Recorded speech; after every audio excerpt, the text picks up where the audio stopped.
Music धमाका।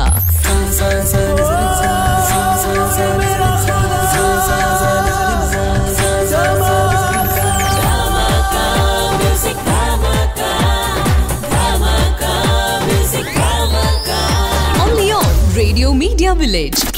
90.8 Radio Media Village, Idimannickal gold and diamonds music Dhamaka senior season 6 semi final ആണ് ഇപ്പോൾ നടന്നുകൊണ്ടിരിക്കുന്നത്. അതിൽ ഓൾഡ് മലയാളം റൗണ്ടിൽ ഇനി അടുത്ത ആളെ വിളിക്കാം. അടുത്തത് പ്രതിഭ എസ് പ്രസാദ്. പ്രതിഭനെ സ്വാഗതം ചെയ്യുന്നു. പ്രതിഭയ്ക്ക് വീണ്ടും സ്വാഗതം. ഓൾഡ് മലയാളം റൗണ്ട് ആണ്. പഴയ പാട്ടുകളൊക്കെ ഇഷ്ടമാണോ? ഇഷ്ടമാണ്. അപ്പൊ പഴയ പാട്ടിൽ ഏതാണ് ഓൾഡ് മലയാളം റൗണ്ടിൽ ഏത് പാട്ടാണ് എടുത്തിരിക്കുന്നത്? പൂമാനമേ. ഓക്കെ, അഗൈൻ ചേച്ചിയുടെ തന്നെ പാട്ടാണല്ലേ? ചിത്ര ചേച്ചിയുടെ തന്നെ പാട്ടാണ്. ഓക്കെ, നമുക്ക് പാട്ടിലേക്ക് പോവാം. Okay, all the very best കേട്ടോ.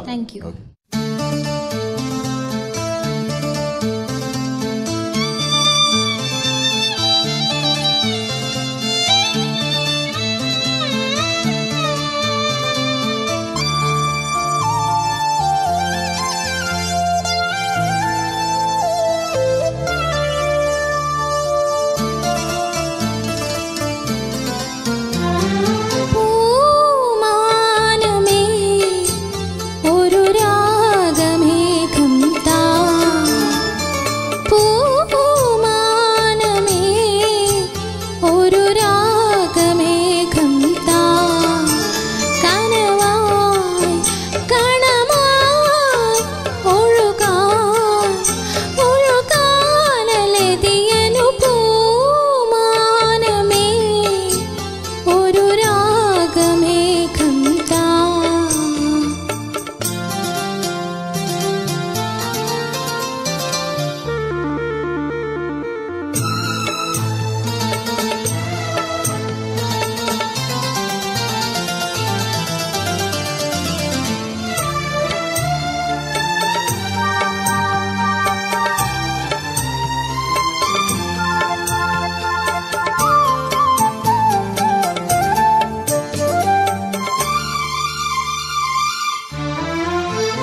90.8 radio media village Idimanikkal gold and diamonds music Dhamaka senior season 6 semi final റൗണ്ടിൽ ഇപ്പോൾ ഓൾഡ് മലയാളം റൗണ്ടിൽ പാട്ട് പാടിയത് പ്രതിഭയാണ്. പ്രതിഭ എങ്ങനെ ഉണ്ടായിരുന്നു എന്നുള്ള കാര്യമൊക്കെ നമുക്ക് നേരിട്ട് അവരോട് തന്നെ ചോദിക്കാം അല്ലേ? ആന്റണി സാർ, ജിസ് സാറിലേക്ക്. ജിസ് സാർ. ഓക്കെ, പ്രതിഭ വളരെ നന്നായിട്ട് തന്നെ പാടി. എനിക്കൊന്നു ഓൾഡ് മലയാളം നന്നായിട്ട് തന്നെ പ്രാക്ടീസ് ചെയ്തിട്ടുണ്ടായിരുന്നു തോന്നുന്നു അല്ലേ? ഇച്ചിരി ഗ്രിപ്പുള്ള പാട്ടാണ് അല്ലേ? നേരത്തെ പാടിയിട്ടുണ്ട്, സ്റ്റേജുകളിൽ ഇത് പാടിയിട്ടുണ്ട് ഉണ്ട്. അപ്പം നമുക്ക് കേൾക്കുമ്പോൾ അറിയാം. അതുപോലെ തന്നെ പല്ലവി ഭാഗം ഇച്ചിരി ഒരു ഇതിലേക്ക് എത്താം, പക്ഷേ അനുപല്ലവി കഴിഞ്ഞപ്പോഴത്തേനും ആ പാട്ടിലേക്ക് ശരിക്കും പ്രതിഭ എത്തിക്കഴിഞ്ഞു. ചരണമായപ്പോഴത്തേനും ഫുൾ മൂഡായി. നന്നായിട്ട് പ്രാക്ടീസ് ചെയ്തിട്ടുണ്ട്, നന്നായിട്ട് നേരത്തെ പാടിയിട്ടുള്ളതിൻ്റെ എക്സ്പീരിയൻസ് ഉള്ളതുകൊണ്ട് നന്നായിട്ട് ചെയ്യാൻ പറ്റും. എനിക്കത് ആദ്യത്തെ ഭാഗം അല്ലേ, പല്ലവി ചെറിയ സാറ് പറഞ്ഞ പോലെ ചെറിയ ശ്രുതി പ്രശ്നങ്ങൾ ആദ്യത്തെ ഭാഗത്തുണ്ടായി. ബാക്കി വളരെ നന്നായിട്ട് തന്നെ പാടിയിട്ടുണ്ട്. തിങ്സൊക്കെ വളരെ നന്നായിട്ട് വന്നിട്ടുണ്ട് കേട്ടോ. Okay, very good. Thank you sir. ഇനി ആന്റണി സാറിലേക്ക്. ഓക്കെ പ്രതിഭ, എനിക്കൊന്ന് ഇപ്പോഴത്തെ ആലാപനത്തിൻ്റെ കുറച്ചുകൂടെ കോൺഫിഡൻസ് വന്നിട്ടുണ്ട്, കൂടിയിട്ടുണ്ട്. അപ്പോൾ അങ്ങനെയാണ് പാടും തോറും കോൺഫിഡൻസ് ലെവൽ കൂടും, ടെൻഷൻ കുറഞ്ഞു വരും. ഓക്കെ, ഇപ്പം ഞങ്ങളുമായിട്ടൊക്കെ കൂടുതൽ പരിചയമായി തോന്നുന്നു, റൗണ്ടുകൾ പലതായതുകൊണ്ട് അല്ലേ? കൊള്ളാം, നന്നായിരിക്കുന്നു. പക്ഷേ സാറ് പറഞ്ഞ പോലെ ടോട്ടലി പാട്ട് കേൾക്കാൻ ഒരു ഇമ്പകരമായിരുന്നു, നന്നായിരുന്നു കേട്ടോ. ഇനി ഒരു കാര്യം ഞാൻ നേരത്തെ പറഞ്ഞത് തന്നെ ശ്രദ്ധിക്കുക. നമ്മൾ പാട്ട് പാടിയതിന് ശേഷം റെക്കോർഡ് ചെയ്തിട്ടൊന്ന് കേൾക്കുക, ഒറിജിനൽ കേൾക്കുക. നമ്മൾ പാടിയത് റെക്കോർഡ് ചെയ്തും ഒറിജിനലും തമ്മിലൊന്നും നമ്മൾ തന്നെ സെൽഫ് ഇവാലുവേഷൻ നടത്തുന്നത് നന്നായിരിക്കും. നല്ല ടോട്ടൽ നന്നായിരുന്നു. പക്ഷേ സംഗതികളൊക്കെ കറക്റ്റായിട്ട് വരുന്നുണ്ട്, തിങ്സൊക്കെ. പക്ഷേ ഈ ശ്രുതി പ്രശ്നം അത് അവോയ്ഡ് ചെയ്യണമെങ്കിൽ ഞാൻ ഈ പറഞ്ഞ ഒരു എക്സസൈസ് ചെയ്തു. ഒറിജിനൽ കേൾക്കുക, നമ്മളൊന്ന് പാടുക, അതൊന്ന് കേൾക്കുക, അത് നോട്ടൊക്കെ ചേരുന്നുണ്ടോ, ശുദ്ധമാണോ. സാധാരണ എങ്ങനെയാണോ സാറേ എക്സസൈസ് കൊടുക്കുന്നത്? എക്സസൈസ് കുറേ എക്സസൈസ് നോട്ട്സുകൾ വേറെ ഉണ്ട്. അത് നമ്മൾ ഈ സംഗതി പാടാനും ശ്രുതി ചേരാനും. മോഡ പാട്ടിന് എനിക്ക് തോന്നുന്നത് ശ്രുതി ഒന്ന് കറക്റ്റ് ആക്കാനായിട്ട് ശ്രുതി ബോക്സോ അല്ലെങ്കിൽ എന്തെങ്കിലും ഹാർമോണിയോ അല്ലയോ കീബോർഡോ ഒക്കെ വെച്ച് കോഡ്സ് ഒക്കെ ഇട്ടൊന്ന് പാടി പഠിക്കുകയാണ് നല്ലതായിരിക്കും. കുറച്ചുകൂടി ഡെവലപ്പ് ചെയ്യാം, ഇമ്പ്രൂവ് ചെയ്യാം. കാരണം കഴിവുള്ള കുട്ടിയാണ് കേട്ടോ. അതുകൊണ്ട് so you have to keep it up കേട്ടോ. Okay. 90.8 radio media village Idimanikkal gold and diamonds music Dhamaka senior season 6 സെമി ഫൈനലിൽ ഇപ്പോൾ പാടിയത് ഓൾഡ് മലയാളം റൗണ്ടാണ്. ഓൾഡ് മലയാളം റൗണ്ടിൽ ഇപ്പോൾ പ്രതിഭയാണ് പാടി തീർന്നത്. All the very best. അപ്പം ഇതിന്റെ ഗ്രാൻഡ് ഫിനാലെ വേദിയിലേക്ക് കാണാൻ സാധിക്കട്ടെ എന്ന് ഒരിക്കൽ കൂടി ആശംസിക്കുകയാണ് കേട്ടോ.